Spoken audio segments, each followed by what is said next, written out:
Hello, and you are listening to Eco Justice Radio. We present environmental and climate stories from a social justice frame, featuring voices not necessarily heard on mainstream media. Eco Justice Radio acknowledges we recorded this show on the traditional territory of the Tongva people and all of their relatives in the place we call Los Angeles. Welcome, I am Jack Ite. On today's show, Psychedelic Frontiers, Paul Stamets and the Healing Power of Mushrooms. We feature multiple presentations given by visionary mycology researcher and author Paul Stamets. Paul Stamets is an award-winning mycologist, entrepreneur, and industry leader in fungi production, habitat, and medicinal use. He's an author of 7 books, the latest coming out in June, and advocates on medicinal fungi and mycoremediation for ecological restoration and detoxification of the environment. Stamets played a significant part in the 2019 documentary film Fantastic Fungi and edited its official companion book, Fantastic Fungi, Expanding Consciousness, Alternative Healing, and Environmental Impact.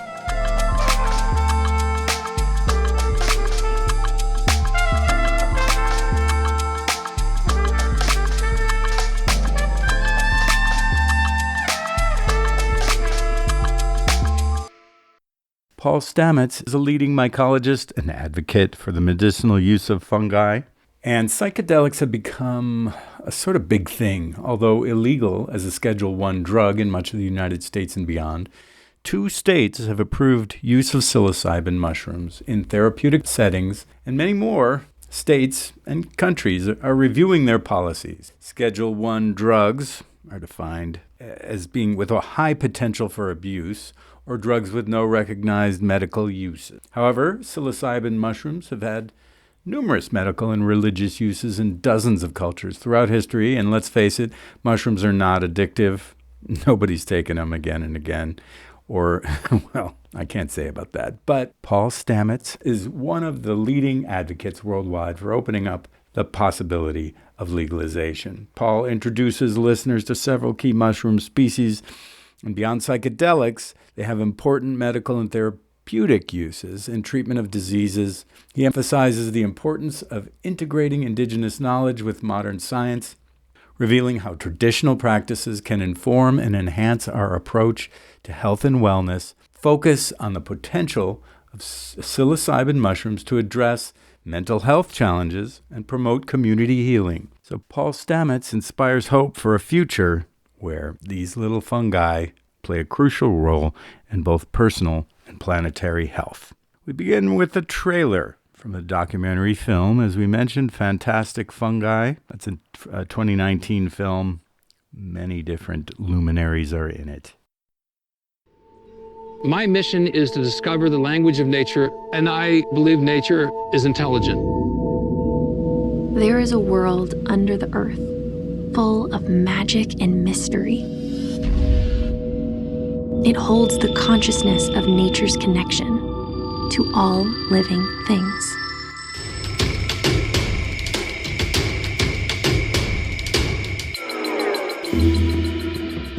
You know, these mushrooms, they can heal you, they can feed you, they can kill you. It's not like a vegetable, and it's not like an animal, but it's somewhere in between.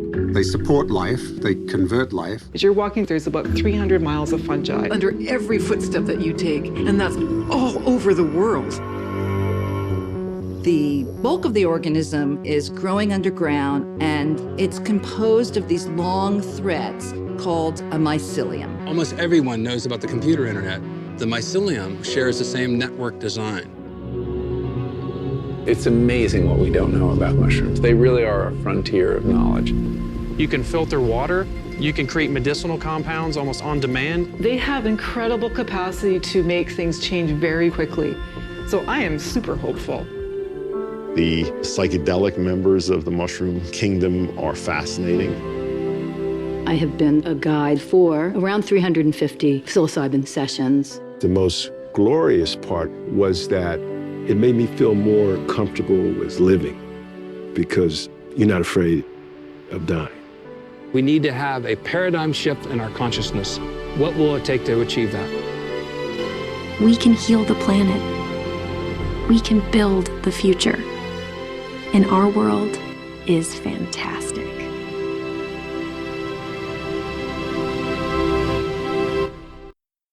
Next, we share a 2011 TED-Med talk given by Paul Stamets. We are now rediscovering that which our ancestors long ago knew, that mushrooms are deep reservoirs for very powerful medicines. In the next 10 minutes, I'm going to describe 4 mushrooms which I think are essential for human health. The first mushroom I want to mention is amadou. Amadou was described by Hippocrates in 450 BC as an anti-inflammatory. Well, amadou is a birch polypore, but it has other attributes as well. You can hollow this mushroom out in the center, put embers of a fire inside, and keep fire alive for days. Moreover, if you boil this mushroom, it delaminates into a cellular fabric. And my hat is made from amadou. Now, another fungal friend I have here, which I want to unveil, is agarikon. Agarikon is the longest living mushroom in the world. It was described by Dioscorides in 65 AD as Elixirium ad longum vitam, the treatment against consumption. Now, this mushroom is a resident of the old-growth forest. It is now thought to be extinct in Europe. It grows in Northern California, Oregon, Washington, and British Columbia. This mushroom survives in the old-growth forest under extremely adverse conditions, hundreds of inches of rain per year, wind, sleet, hail, baking in the sun, and yet is the longest living mushroom that we know today. So my partner and wife spent a lot of time in the old-growth forest looking for these mushrooms. And to give you some idea how rare agarikon is, although we have 40 strains of agarikon in culture after 30 years, the largest library by far in the world, my dear professor, Dr. Michael Bugh, discovered his first agarikon in the old-growth forest just these past few weeks after looking for mushrooms in the old-growth forest for more than 40 years. So agarikon has anti-tubercular properties, and we have now confirmed this, working with the U.S. BioShield Biodefense Program under the guidance of NIH and U.S. AMRID. And sometimes we have to go to great extremes to find these mushrooms. This is a 700-year-old Douglas fir tree. Our team member ascends the tree. We go 100 feet up this tree, and this is the oldest agarikon that we have found so far, approaching 100 years in age. Now, how is it that this mushroom can survive under microbial attack? And it's able to do so because the mycelium is this cellular architecture that is based on a network concept. And we don't need to harvest the mushrooms. We get a small piece of tissue. And the mycelium, as it grows, utilizes what we know as epigenesis. It has the amazing ability to adapt its host defense strategies against pathogens. And using this information, we've been able to develop some very powerful gateways to new medicines. And these are extracellular droplets that we wash from the mycelium. And I'm happy to announce that we have discovered a new class of antimicrobials and antivirals called fomitopsterols, after the Latin name of this mushroom, which is Fomitopsis officinalis. So powerful are these antivirals that when we do 100-to-1 dilution, we are more powerful than ribavirin against flu viruses and herpes. Now, mushrooms have other properties which are interesting. And so this is a group of cordyceps mushrooms. They're known as entomopathogenic fungi, fungi that kill insects. And the insects are on a constant dire dance between dinner and death as they go through soils. And cordyceps is a source of cyclosporin. Moreover, just recently, the FDA approved Novartis for a new anti-MS drug called Gilenya, which is predicted to be one of the 10 most profitable commercially produced drugs in the history of medicine. But cordyceps has a different face. And the cordyceps is a mold, has a mold stage. And they're like two faces of the same organism. These spores are very infectious to these insects, and most insects have entomopathogenic fungi that can harm them, so they avoid them with great diligence. But I did something different. I took these cultures of the mold state and I morphed it in the laboratory into a pre-sporulating form. And so insects avoid these spores, but I discovered that if you took the mycelium without the spores, something else happened, which was truly amazing. They became super attractants. And they became super attractants to ants, to termites, and a surprising array of other types of insects. And so the insects, in this case an ant, becomes mummified, And then, boing, a cordyceps mushroom sprouts out of its head. So it goes full circle. Now, we did extracts, again, washing the mycelium, and we were able to find that termites would stream directly to the location where the extracts were placed, and 3 positive controls, and the termites would tunnel specifically to where that location was. Well, I started trying against other non-social insects, flies, gnats, and mosquitoes. And this is the baseline. The flat graph there is the control. And the only difference is we added the mycelium to the extract. And we have not just attractants, but I've discovered super attractants. So when I tried it against mosquitoes, and this is where we hit the big home run, we can attract mosquitoes roughly equivalent to a human hand with the extracts.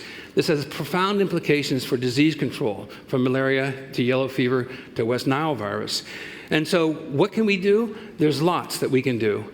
I think we can now control disease vectors, zoonotic diseases carried by insects across landscapes. And since so many insects and arthropods vector diseases, most of you may not know that H5N1 bird flu is carried by houseflies. This is something that's not widely reported. But because of climate change, subtropical diseases are now entering into temperate zones. So being able to control zoonotic pathogens, I think, is one avenue that will have a positive impact in helping habitats and humans dwelling within those habitats. Moreover, insects and arthropods not only transmit diseases that afflict humans, but plants. So the implications of this, I think, is absolutely enormous. So we can increase the efficiency of bug zappers. We can steer insect migrations across landscapes. This is a paradigm-shifting, revolutionary breakthrough on the most fundamental of levels. And moreover, we can attract disease-carrying bugs and blend them with expired antiviral drugs, antimicrobial drugs, or the crude precursors that made those drugs. And we can create a panoply of a mixture of these drugs so the disease resistance would not occur. We can distract the insects away from human populations, away from animal populations, away from plant populations, or we can bring them to a locus and be able to control them. And most of you have heard that the mosquito population on the East Coast was 10 times greater this year than it was previously. So another mushroom empowers the immune system, and this is turkey tails. And turkey tail mushrooms have also been used for more than 1,000 years. NIH funded our group with a $2.1 million breast cancer clinical study, which has been recently completed. Now, this breast cancer clinical study was dealing with a non-ER, non-estrogen responsive breast cancer patients, ladies. And the study has come back with some remarkable results. And when patients have radiation therapy or chemotherapy, their immune system is oftentimes impaired, so natural killer cells are decreased. Taking these mushrooms as an adjunct therapy, not as a substitution, but to support the immune system, the natural killer cells increase on a dose-dependent basis. The red bar is no treatment with 3 grams and 6 grams per day. And then post-radiation, the immune system is depressed, and then on a dose-dependent basis, the natural killer cells are enhanced over a period of 4 weeks. So this raises base immunity function, which I think is critically important. Now, this hit home to me very personally in June of 2009, when my 84-year-old mother called me up and said, "Paul, I have something very serious to talk to you about, but you're always so busy."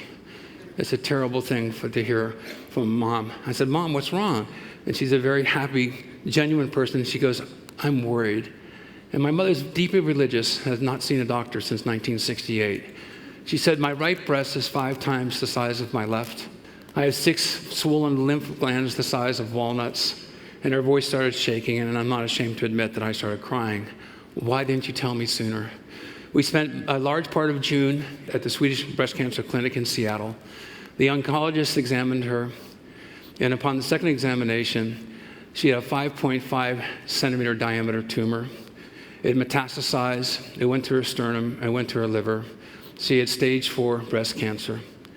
The doctor gave her less than 3 months to live and stated it was the second worst case of breast cancer she has seen as a doctor in 20 years of practice.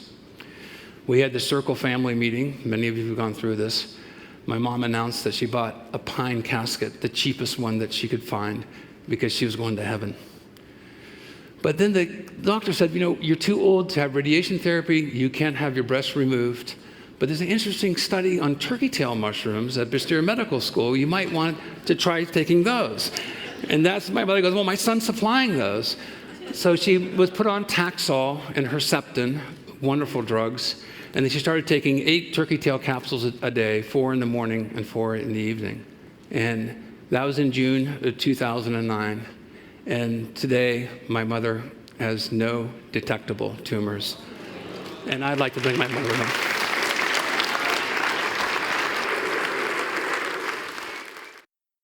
That was Paul Stamets, TED-Med Talk from 2011. Next, we share Paul Stamets' talk on the future of psychedelics, mycology, and medicine from Next Med Health. Well, greetings, folks.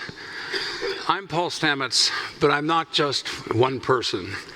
I'm a knowledge keeper in a long lineage that goes back thousands of generations. The fact that I have this voice on stage, I'm representing a huge community of indigenous people all over the world that have preserved, studied, and shared these sacred medicines of psilocybin mushrooms in particular. So I want to bring to you today some of the cutting-edge research that is rooted in indigenous knowledge, and there's a convergence now of indigenous wisdom and science. What's so extraordinary is that the scientific methods and the studies now are validating much which has been practiced over thousands of years. I want to give you my disclosures. I do own a company at fungi.com, Fungi Perfecti. I've co-founded Mycomedica Life Sciences, a new startup company that's focusing on psilocybin for therapeutic use. We have a new nonprofit, the Center for Ecological Consciousness. This is where the bulk of my wealth and my assets will go, hopefully, for generations to come. I've written many books, and I don't know how to separate my avocation from my vocation. All of you who study a subject, you are biased towards the subject you're studying because you are interested in it. It's a tautology, so. But anyhow, that being the case, how many species of psilocybin mushrooms have yet been discovered so far? 140, actually 141. And they're all over the world. And every continent, except for Antarctica, not discovered yet. The fact there's over 5,682 collections since the 1800s. This gives you an idea that the presence of these psilocybin mushrooms in the ecosystem. Now, why has this taken so long? Think about it. In your viewscape with plants and animals, you have them on your near event horizon daily, weekly, monthly, repeatedly, over and over again. We know what plants are edible, which animals are edible, which mushrooms are edible from the experiences of those people who've eaten them before us. But mushrooms are different. Mushrooms come up and they disappear in 4 or 5 days. What was that? You may not see them for a year, 2 years, 3 years. So that sort of memory you have is so ephemeral. And so something that can feed you, that can kill you, that can heal you, that can send you on a spiritual journey, something that is so potent but so temporary, it's no wonder that it's taken so long for the significance of these unusual organisms to come forward. We do have echoes from the past in the archaeological record. Mesoamerican mushroom stones, the Tsilocybin cave art from 7,000 years ago in northern Algeria, the myth of Demeter giving Persephone a mushroom before she goes into the underworld. Sophocles, Aristotle, Plato all partook of the Eleusinian mysteries. Interestingly, the Mesoamerican mushroom stones in the Eleusinian mysteries were coinciding almost at the same time, persisting for more than 1,000 years. We must give tribute to Maria Sabina, who through her graciousness and kindness invited R. Gordon Wasson and Valentina Wasson and her group, their group, to come and to embark on a guided psilocybin mushroom journey. And she used Psilocybe zapotecorum and Psilocybe cerulescens and Psilocybe mexicana, 3 species that are in that region of Mexico. What's extraordinary is that Maria Sabina was not only a shaman, she was a mycologist. She went out into the wilds, she would collect mushrooms, she knew which ones to pick safely, and she would use them. That's very different than someone just giving you some mushrooms. Now, Valentina Wasson does not get enough credit. She was a Russian physician, and she also was an ethnomycologist. She grew up in Russia. She knew mushrooms by their Latin names, the binomials. And these two women were powerful forces in bringing this knowledge forward. Richard Evans Schultes from Harvard, also 1938, 1939, first heard and collected some of these magic mushrooms.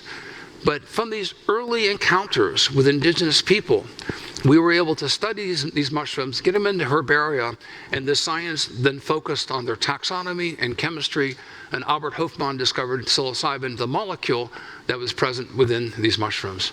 I need to give credit to my family. My brother John first turned me on to psychedelics when he brought back this book from Yale on break. I was 14 years of age. And I lent the book to my friend Ryan, and my best friend. He borrowed the book and had it for a week or two. And I tried to get it back from Ryan. He wouldn't give it back to me. I pressured him over and over to give it back because my brother was going back to Yale. And Ryan said, I can't give it back to you. My father found it and burned it. I said, he burned my brother's book? I was so ashamed. I was so apologetic to my older brother, who's my mentor. But I thought, if this book so inspired Ryan's father to burn it, then I think I have a subject matter I want to really explore. You are listening to Eco-Justice Radio, a listener-supported media outlet. Please consider making a donation to ensure that we can continue to provide socially and environmentally driven content. Donations can be made at ecojusticeradio.org or socal350.org. For an extended version of this interview, as well as other benefits, we encourage you to become a member of our Patreon at patreon.com/ecojusticeradio. Today you're listening to Psychedelic Frontiers, Paul Stamets, and the Healing Power of Mushrooms. I'm your host, Jack Eit, and we feature multiple presentations given by visionary mycology researcher and author, Paul Stamets. Back to Paul Stamets and his talk on the future of psychedelics, mycology, and medicine from Next Med Health. So I went on, and this is extraordinary, I think. 45 years ago, when I was 22 years of age, I published my first book on psilocybin mushrooms, psilocybe mushrooms and their allies, as a taxonomic treatise delimiting psilocybin mushrooms from their close lookalikes. I want to give tribute to my father, who was a great scientist, my mother, who was a charismatic Christian, but full of goodness and kindness, and my brother John, all of whom have passed away. And my mentors, Dr. Daniel Stuntz, Kit Skates, Alexander Smith, and Michael Bugh.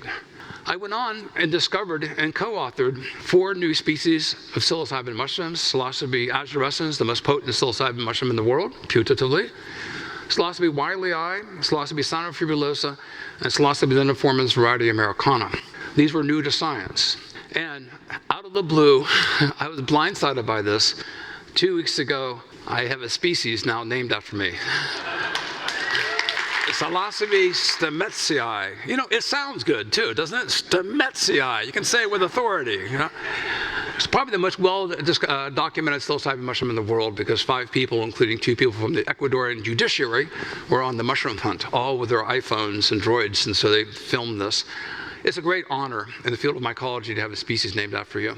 You never name a species after you in the field of mycology. In medicine, you can do that, Parkinson's, Alzheimer's, etc., but not in the field of mycology. So this is the mushroom life cycle, just abbreviated. You can create cultures from spores or tissue. And I decided, since so many of you may have heard of psilocybin mushrooms, how many of you have actually gone on a mushroom hunt looking for psilocybin mushrooms? Very few, 4 hands. So I'm going to show you 3 psilocybin mushroom hunts in rapid succession here. This is Psilocybe azurescens, the most potent psilocybin mushroom in the world. It's very, very large. It has a sinuous stem, and it grows in mixed alder forests. It's actually, this type location is where the Columbia River flows into the Pacific Ocean. And from the huge storms of coming off the Pacific, the flooding of the Columbia River, the debris fields that are created, it's localized in about 10 to 15 miles south of the Columbia River and 10 to 15 miles north. It is a species that is extraordinarily large for what we call a ligniculus species, a species that grows in wood chips. So audio people, I hope you can get the next audios in queue, please. Greetings, and meet Psilocybe azurescens. Okay. Psilocybe azurescens is probably one of the most potent mushrooms in the world. It contains psilocybin and psilocin up to 2% of its dried mass. Now think of that. 2% of the dried mass of this mushroom are psychoactive crystals. Why would a mushroom produce so much? We don't know, but it certainly attracted the interest of humans. The bluing that you see here is a bruising reaction. It's indicative of psilocin as it degrades. And the more bluing you see, the more psilocin there once was. Now, psilocybin dephosphorylates into psilocin, and when you ingest these mushrooms, psilocin becomes a serotonin agonist. It means that the psilocybin or the psilocin becomes a temporary neurotransmitter, opening up the floodgates of the senses.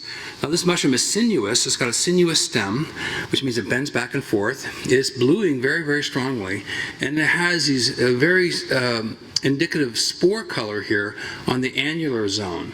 And the spore color is purple-brown, and the mushrooms are bluish. Those two features in combination pretty much de facto determines its psilocybe. Now look how bodacious the rhizomorphs are at the base of the stem. This is a large psilocybe, by far the largest one that I know that grows on wood chips in the Pacific Northwest. It is now a popular one to have in your backyard. It's just fun. It's just naturalized in the woods here. And this is a beautiful fruiting of them. And the psilocybes, many of the woodland psilocybes have this chestnut brown to caramel color. This one is unique in that it's got these umbos, and it's a broad umbo, and the cap is very circular. The bruising reactions just from impact of rain, perhaps. This mushroom is one of the most fascinating and interesting ones to grow. Those who choose to partake of this mushroom should be warned. These are exceptionally potent, and oftentimes they can cause temporary paralysis, loss of muscle control. So that is not a good thing. It seems that most people who boil this mushroom in hot water, those symptoms seem to be alleviated. But this is clearly a sacred species, and I love just personally touching it. This is not a mushroom that I enjoy eating. It's almost too potent for me. But it is a species that I greatly admire. I love touching it. I love handling it. I love seeing it. And it's a great indicator of the habitat in my magical mushroom forest that is very conducive to spiritual experiences. Now, the other species that grows in the Northwest, and actually Psilocybe cyanescens, it's widely cultivated now in wood chips. It was first identified and published by Elsie Wakefield from the Kew Gardens in 1946. There is a very strong theory that Psilocybe cyanescens came from the Northwest and went to the Kew Gardens, colonizing Europe, because of the importation of all the plants into the Kew Gardens. And so when the plants came in with the soil and the wood chips and the mycelium, so this is an example of a species from North America, likely that had colonized Europe. So here is a Psilocybe cyanescens patch. Oops, we're not advancing for some reason, so we'll go ahead. There it goes. And this is it's called the wavy cap for obvious reasons. It grows in wood chips and sort of a mixed ecosystem. There's mosses and lichens, and it has this bluing reaction on the stem. Another species is Psilocybe stuntzii, named after Daniel Stuntz, University of Washington. It's got an annular zone on the stem, and it's bluish. Well, there's an unfortunate circumstance here, folks, which makes it very dangerous to collect these mushrooms for amateurs. This is Psilocybe stuntzii and Galerana marginata, the most poisonous mushroom in the world. Compared to Amanita verosa and Amanita phalloides, which has killed many people, the most people who have died from mushroom poisonings have died from Amanita phalloides. It contains the same cyclopeptides. They're growing so close together, they're touching. Think of that. Now, Psilocybe pelliculosa also grows in wood chips, and there's more Galerana marginata. So the ambitious young pickers or people who are picking these mushrooms can very easily pick them both together. Then there's Psilocybe semilanceata, the liberty cap. This grows in fields, especially around ponds. So we will zoom into throughout the temperate regions of Europe and the Pacific Northwest, One of the most interesting psilocybes to collect is one that grows near ponds in the grass. And this field has not had cows on it for more than 10 years. So cows and sheep can help, but they're not necessary. And this is Psilocybis simulantiata, the famed Liberty cap. It's exquisite little fruiting here. It's got a translucent striate margin. You can see the striations, they're actually the gills showing through the cap. And the cap also has a separable gelatinous pellicle. So here is one over here that we can look at. And as you tear the cap, there is a film that's clearly visible. And you can say, whoa, that's a really big one. And that film stretches and then breaks. So these mushrooms have purple-brown spores, a separable gelatinous pellicle, and they typically have a sharp umbo or a nipple at the very, very top of the cap. And this papilla or nipple is not always in every specimen, but it's quite characteristic of the species in general. And another species, and this is the most common one that's being consumed around the world, is Psilocybe cubensis. Likely genomically, it traces back to Africa. This species and Liberty caps look like they probably came over with cattle and pastoral, herbivores, sheep, horses, cows, etc., that were brought in from the old world to the new world. So you have colonization of species going back and forth. What is colonization? It's migration of species. All species migrate. All species colonize new habitats. But now they're everywhere. So they're all around the world. So the psilocybin mushrooms became very well known in the 1970s, when it was realized you did not have to go to Mexico, and you could find these psilocybin mushrooms literally in your backyard in the Northwest, Northern California, Oregon, Washington, and British Columbia. Dr. Andrew Weil published this in the Harvard Botanical Leaflets on the sudden popularity of psilocybin mushrooms in Oregon. Terence McKenna, who was a great thinker and philosopher, controversial friend that many of us know, he published a number of books, but by far the most interesting book that spurred interest was the Psilocybin Magic Mushroom Grower's Guide, which it showed people how to grow psilocybin mushrooms in their backyard, in their closets, in their basements, etc. We started a series of psilocybin mushroom conferences, and this is in Oregon. And because I had a DEA license coverage with Dr. Michael Bugh from the Evergreen State College, I was able to collect and hold these psilocybin mushrooms legally. So that was sort of our umbrella for doing these conferences where people were bringing in specimens, and this is what we need. We need specimens brought in so we could study them. So we did a series of these conferences for over 30 years. This conference is a continuation of that knowledge stream. And then the Psychoactivity Conference here in 1998, Albert Hofmann discovered LSD, the first one to isolate psilocybin. Sasha and Ann Shulgin, myself, and other psychonauts, came together. But I'm also a merry prankster. I knew Ken Kesey, the merry pranksters, and I realized that I had a Venn intersection of knowing the psychedelic scientists and the psychedelic rangers. So we put them together at the Millennium Mushroom Conference, an extraordinary conference. Some of you may have seen the Netflix series, How to Change Your Mind. There's a brief clip in there. Okay, so that's some of the cultural background. Let's migrate forward. So now, as Daniel mentioned, psilocybin mushrooms have become the zeitgeist of our time. There are actually 24 states now that have bills or ballots that have moved forward. Oregon and Colorado have decriminalized and allowed for therapeutic use. So this is because there is such compelling evidence that psilocybin mushrooms have great potential mental health benefits, and there's a familiarity factor that's increasing with them because so many of us know people who have had psilocybin mushroom experiences that have been profoundly beneficial. So let's look at 4 meta-studies. This is one of prisoners, 485,000 prisoners surveyed. Statistically significant reductions in past year larceny and theft, property crime, and violent crime.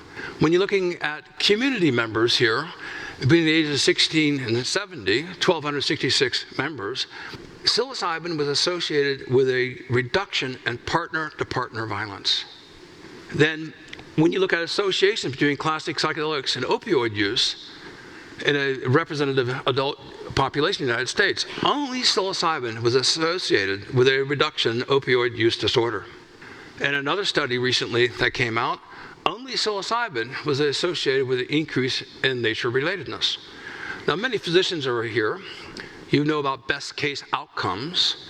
Well, these meta-surveys start populating the database that builds a credible argument for studying these clinically. So I show you these because today there is 120 clinical trials on psilocybin registered at clinicaltrials.gov. Think of that, 120. 11 of these are using niacin as an active placebo. Both of these substances, psilocybin and niacin, have an effect in about 20 minutes.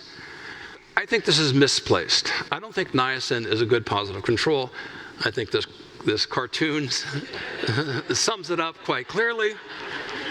Nothing more needs to be said. But a placebo should be a placebo throughout the entire clinical study. You should know the difference of it in 20 minutes, right?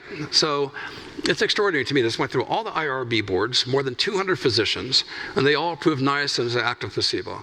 You gotta wonder, right? So in any event, there are clinical studies now that have been published. Many of you know about treatment-resistant depression, significant results, placebo, double-blind controlled, and a more recent one on alcohol use disorder. Also significant reduction in binge drinking. Okay, these are two of the clinical trials of the 120, and there's more that have been published. For the sake of time, I'm not gonna go through them. But there begins to be a chorus of data. The problem I see with psilocybin in medicine, it seems too good to be true. All of us are resistant to that, but you know, it just might be true. It might be true in reducing violence. You know, it might be true in reducing crime. The evidence is starting to accumulate here. This narrative is increasingly more credible. How many applications for psilocybin therapy are there for benefiting patients and society? Roland Griffiths from Johns Hopkins have proposed changing psilocybin, was put on Schedule 1 to Schedule 4. Schedule 1, as most of you know, is dangerous, no medical use, high potential for addiction. For those of you who have not taken psilocybin mushrooms, when you take a large dose of psilocybin mushrooms, the next day, when you look at the mushrooms, you say, no friggin' way. I'm not touching that for a long time. Indeed, some people only use it once in their lifetime, for 6 hours, one day. And the positive benefits extend throughout their entire life. What medicine does that? It's not a very good pharmaceutical model, you know, but there's macrodosing and microdosing. Macrodose is perceptual, microdosing is subperceptual. So 1 gram of psilocybe cubensis at 1% is 10 milligrams. A tenth of that, you know, is 1 milligram is typically subperceptual. So the interesting thing about microdosing is increasingly a trend. And there are studies now, and many clinical studies, trying to track the benefits of microdosing. So psilocybe cubensis is the most commonly used psilocybin mushroom in the world. Maria Savina did not use it. It was associated with the Spaniards that came over the New World, so it was frankly disdained. It was not a preferred species. But extraordinarily interesting, a friend of mine recently went to Oaxaca and visited the Mazatecs. Because of the surge in interest in psilocybe mushrooms, and because they cannot find it during the off-season, what are they using? They're using psilocybe cubensis that's being generated with Western technologies of in vitro propagation to make it sustainable for the Mazatecs to be able to continue their tradition. Psilocybin mushrooms builds bridges across cultures, across continents, across the centuries. Dr. Pam Crisco, who's in the audience here, she's a co-founder of Mycological Life Sciences. We were involved in setting up this microdose study with Quantified Citizen at microdose.com, downloadable for the Droid and iOS devices. So in this, it's anonymized, it went through ethics review. You have your own data. And it has challenge tests, how much you're taking, what are you stacking it with? I popularized a stack with lion's mane and niacin. You know, came up with this in the mid 2015 or so. There's a memory test, there's hearing tests, there's cognitive skills tests. So we went forward, and I encourage all of you to, please participate in this. We have over 22,000 people reporting in this app. Think of that data set. We have literally millions and millions of data points now. We can't disambiguate them. It's just the data is just too much. So we have published now 3 papers in Nature. The first paper was a paper based on motivation and demographics. The second paper was more on looking at consequences, putatively the effects, with all the caveats that are involved. And the second paper began to show us some signals. And this was a smaller subset of the 22,000 people. But the peer reviewers at Nature were most impressed by the fact that data sets were so large. So we got significant decreases in depression and anxiety, improvement of moods, using psilocybin mushrooms, microdosing, as I explained, also with a stack with niacin, lion's mane, and psilocybin. So I came up with a Stamets stack, and this is just a general recipe. You're welcome to take a photograph of it right now. I'll leave it up for about 10 seconds. And I chose niacin because psilocybin is a vasoconstrictor. Niacin is a vasodilator. Neuropathies oftentimes present themselves as a deadening of the fingertips and the toes as the vascular system, declines. And so I thought for the neurogenic benefits of psilocybin, vasodilation would help neuropathy and the endpoints of the peripheral nervous system. I chose lion's mane because lion's mane is actually one of the best studied medicinal mushrooms in the world. I populate for physicians and researchers a website at mushroomreferences.com, literally hundreds of pages long, with a great search engine. You can search all the clinical studies that are out there, all the in vitro studies. It's a really great resource for those physicians and researchers who don't have time. With all the chaos of data, you can zoom directly in to the most relevant studies. Lion's mane stimulates NGF and also rebuilds myelin on the axons of the nerves that helps signal transmission. There's 4 double-blind placebo-controlled studies, some of them are mentioned here, Alzheimer's and dementia, being 2 of the more significant ones. And so that's the reason why I stack these together. You are listening to Eco-Justice Radio, a listener-supported media outlet. Please consider making a donation to ensure that we can continue to provide socially and environmentally driven content. Donations can be made at ecojusticeradio.org or socal350.org. For an extended version of this interview, as well as other benefits, we encourage you to become a member of our Patreon at patreon.com/ecojusticeradio. Today you're listening to Psychedelic Frontiers, Paul Stamets, and the Healing Power of Mushrooms. I'm your host, Jack Eit, and we feature multiple presentations given by visionary mycology researcher and author, Paul Stamets. Back to Paul Stamets and his talk on the future of psychedelics, mycology, and medicine from Next Med Health. So, in talking to Dr. Pam Crisco, because some of our results were all based on subjective reports. How do you feel? Well, I'm not a psychiatrist, and this is very complicated to me. But I asked, don't we have a motor skill test? And she said, yes, we do. We have a psychomotor test. So we put this in, called the finger tapping test. Many of you physicians know this. Traumatic brain injury, dementia, Alzheimer's, Parkinson's, MS. How many times you can tap your fingers in 10 seconds? When you're 22, you can tap a lot better when you're 82. I think we all know that. So we started looking at the finger tapping test. And when we got the results came in to our other co-authors, they said, we have some results, we're not going to share it with you. I go, why? He says, well, we can't believe it.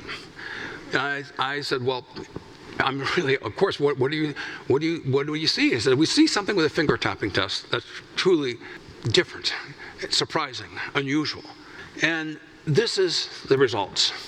With the Stamets stack, niacin, lion's mane, and psilocybin mushrooms at microdosing levels, the tapping frequency went from 48 to 68 taps in 30 days in the 55-plus-year-old population. Now, that's interesting because, obviously neurodegeneration is age-related. We all suffer from neurodegeneration in age. So this unambiguously cannot be explained as a subjective result of interpretation. This is a psychomotor skill test. And so the p-value of significance is 1 in 250 chance that it's just random. So the p-value of significance obviously here is quite extraordinary. Now think about variability in the underground psilocybin mushrooms that are being collected, variability in niacin, variability in lion's mane. All those supply chains in a chain of custody are many of them with variabilities. The fact that we had such significance in the TAP test, 0.004, logically, if those parameters were more narrowed and optimized, we'd have a better significance than you're seeing here. I think I discovered something. So I tasked the 11 scientists who work for our company, what could be the mechanisms of action? Fortunately, they're much smarter than me. And they zeroed into a urofin test, looking at MAP kinases, TRK, B, and C, and JAK1s. And these code for nerve growth factors and BDNF, brain-derived neurotropic factors. This is what stem cells can differentiate into newborn neurons in the brain, in the hippocampus. So we started sending samples to urofins, several thousand samples now, several thousand combinations. I'm going to show you 4 results. The synergy of psilocin and niacin for TRK, by itself, the cumulative additive sum you see there, you put it together, we have a synergy of 4.8, 6.4 times stronger in helping and stimulating NGF to bind to the receptors that go through the cell wall to the nucleus and then increases cell division. So when we put all 3 of them together, we saw something truly surprising. Maximum calculable value. Where the individuals at this microdosing level have no activity, but 3 of them together with no activity combined has massive activity. This is the gunpowder analogy. Charcoal, sulfur, potassium nitrate. 3 individual components have no activity, you put it together, it's explosive. So then track B, of course, is the most interesting one. I found this article in Cell, came out a year and a half ago, 28 co-authors from renowned medical institutions found that short and long-acting antidepressants work because of stimulating track B. And here again, we have maximum calculable value. Niacin, I think, is a catalyst for these psychedelics. Not only for its vasodilation, this is the in vitro. This is no vasodilation involved. So again, this may be understated. Then we looked at lion's mane, nicotinic acid, and norpsilocin, which is an analog that's legal with psilocybin as a derivative of baeocystin, another analog that's legal. And we had massive stimulation of interleukin 10s, and this also codes for your endogenous antiviral, defense, in your immune system. So the bottom line hypothesis is that niacin is a catalyst for reducing neurogenic factors with psilocybin-related tryptamines. Niacin vasodilation, then we believe clinically, will show benefit. And the entourage effect of the synergy. Now, I have more than 200 of maximum calculable value test results. So this is just not a binary between psilocin and niacin, or norpsilocin, lion's mane, and niacin, or baeocystin. They're all cross-talking across the ecosystem of the nervous system. Think of that. The entourage effect and the synergy of all these compounds that are in the psilocybin mushrooms, and yet 95% of all the clinical studies are in psilocybin the molecule and not psilocybin the mushroom. 99% of all people taking psilocybin are taking in psilocybin mushrooms form. It's not 99%. It's 99.9999999, right? People don't have access to psilocybin the molecule, but the clinicians want to have this magic bullet approach. Let's go down to a unitary, singularity, one compound. Let's test it. Let's see the result. We didn't evolve that way, folks. We evolved with foods. Our receptors are in constant biomolecular communication with the ecosystem that surrounds us and the foods that we ingest. We need to have clinical trials. All this is preliminary evidence. The TAP test is so beguiling and so interesting. It's hard to argue that away. It is a psychomotor benefit. But the in vitro tests that we have, as suggestive as they are, we must prove this clinically.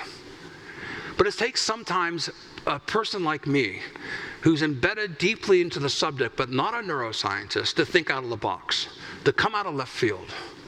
I believe psilocybin reduces opioid use. I believe, and others do too, psilocybin reduces alcohol binging. Psilocybin reduces depression and anxiety. I believe psilocybin reduces crime. My family's been affected by opioid use. It's difficult, really, really difficult. It's hard to talk to your friends and your neighbors. They know. Word gets out. You don't want to talk about bad news. But think about the opposite with psilocybin. You meet somebody who is adversely affected from PTSD or trauma, alcoholism, opioid. They have 1 6-hour experience with psilocybin, and they're changed. Good news travels far. Like a pebble in the pond, there are ripples that emanate out through society. Look at the return on investment in reducing the budgets that are spent for law enforcement. And indeed, surprising to many of you here, but my good friend Randy is here, Dr. Pam Crisco, Lee Stein in the audience. There is a massive movement in law enforcement and with the SEALs group. There's a church in Texas called the Healthy Warrior Church. 400 SEALs have gone through.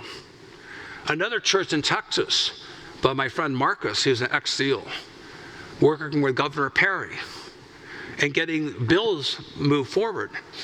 600 SEALs in that group coming together for a weekend experience within the protection of a religious institution or church that's using psilocybin. They come out of that with a result that no other medicine and practice has even come close to. Psilocybin does a lot. I think psilocybin is a game changer. As excited as I am about this, I want to buffer my enthusiasm. My skeptics, as Daniel Kraft and other people in our community know, have become my best supporters because they want to see the evidence. There is a compounding amount of evidence here that psilocybin is a game changer. Psilocybin, I believe, makes nicer people. That bridges divides across religion and politics. That brings people together in a unanimity of being and a oneness with common purpose. That we're kinder, we're more considerate, we're more tolerant, less prone to react negatively. We don't throw spears at each other. We want to build camaraderie and community. And we've heard from so many people and physicians and researchers here, building community is a significant influence on outcomes of all medicines that are currently in practice. Most people who are using psilocybin mushrooms are using it, or not most, but a good number of them are using it in chocolate. Thanks to the Aztecs, you make little chocolates, you put your microdoses in it, you store it in a jar. Word of caution, put the word laxative on the chocolate. You don't want to have any accidents. Keep it away from children, of course, all those caveats. These are powerful medicines. My father, before he died, asked me to take psilocybin with him. Alexander Smith, who published numerous new species of psilocybin mushrooms, the father of American mycology, and Helen, his wife, who also published voluminously in the scientific literature.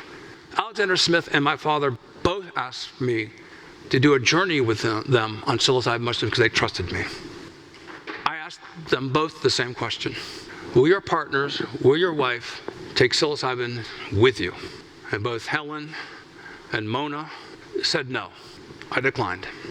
I said, I am not going to take psilocybin with you towards the end of your life where you have this epiphany and not being able to communicate what happened. As Johns Hopkins researchers reported and many other, it's the ineffable. It's the impossible to explain the experience. So there's all this technology in VR, which I think is wonderful, and there could be a convergence of VR and psychedelics, especially, at a short period of experience. But nobody on psychedelics wants to have a VR set on for 6 or 8 hours, right?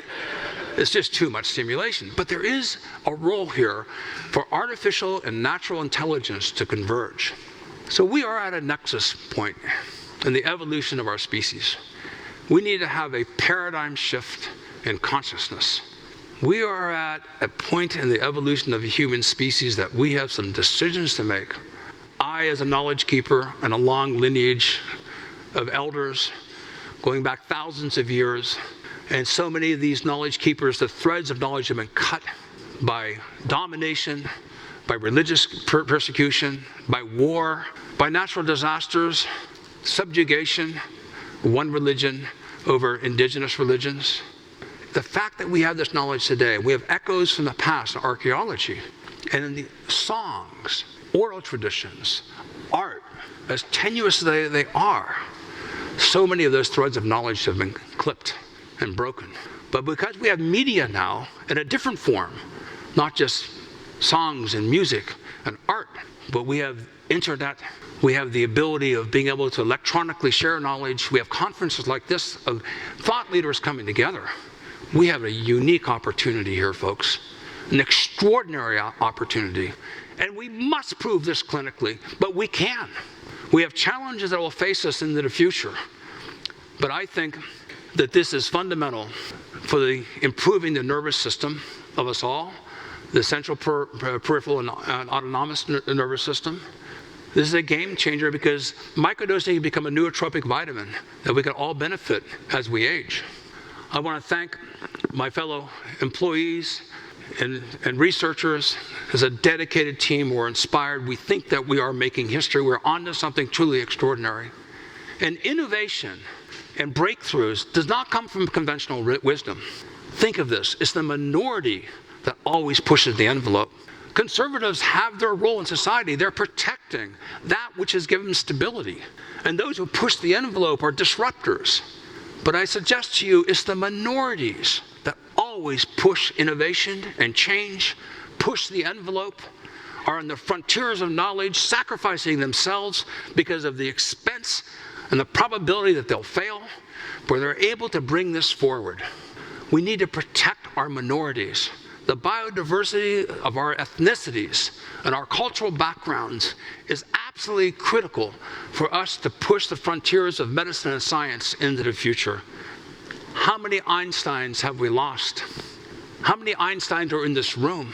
For those of you, as you age, with all that experience, if you have that knowledge intact to be able to pass it down and hand it off to the next generation, I think you can smile, as I hope to, on my deathbed, knowing that I did everything I could. I handed this knowledge as one person in a long lineage of knowledge keepers to be able to help future generations. Our ancestors are calling back from the past. Our descendants are calling back from the future. This is our time. We need a legal system. We need the guardrails. Psilocybin is not for everyone. 70% of the people on average have a great experience. 30% of the people do not. We need to have quality controls. We need government regulations. A few weeks ago, I received my Drug Enforcement Administration license, so I'm now able to legally research psilocybin. Because I think also one of the reasons, not only do I have a long history, but I came up with a mantra a long time ago. Nature provides, I don't. I'm not a psychiatrist. I'm not a psychotherapist. Those of you who are, what a complex ecosystem you have to deal with. I'm not skilled in that. I'm a mycologist. I'm an inventor. I like to think outside of the box and push the envelope. I may not always be right. I don't have to be. I don't have to worry about tenure. I own my own company. But it gives me the liberty of exploration and imagination. Let's all imagine the future. We're at our time. We are at a time critical. I think that we are at a time now that we have to invent solutions that will help our species and descendants survive. Failing that, our species will also fail. But I have hope. Psilocybin is a game changer. All of you who are involved in the psilocybin movement, help protect it, help have discipline, help have other people have discipline. When you see them going astray and off the guardrails, don't marginalize them, don't humiliate them.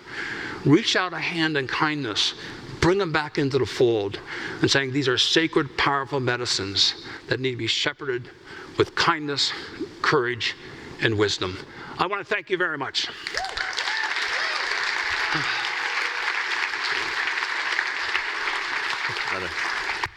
That was Paul Stamets giving a talk titled The Future of Psychedelics, Mycology and Medicine from Next Med Health.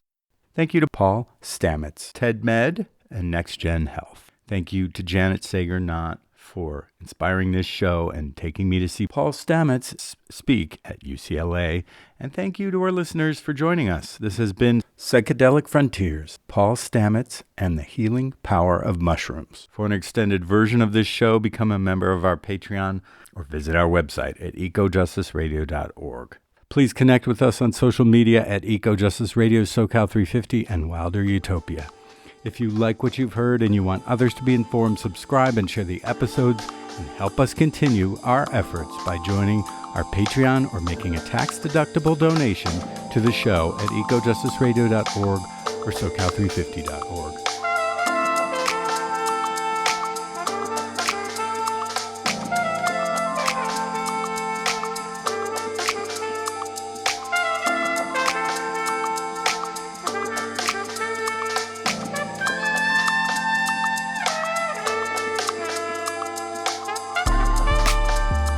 Project of SoCal 350. The show can be found on all major podcast apps and at ecojusticeradio.org.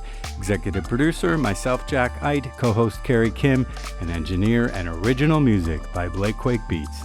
And until next time, remember, the power is yours.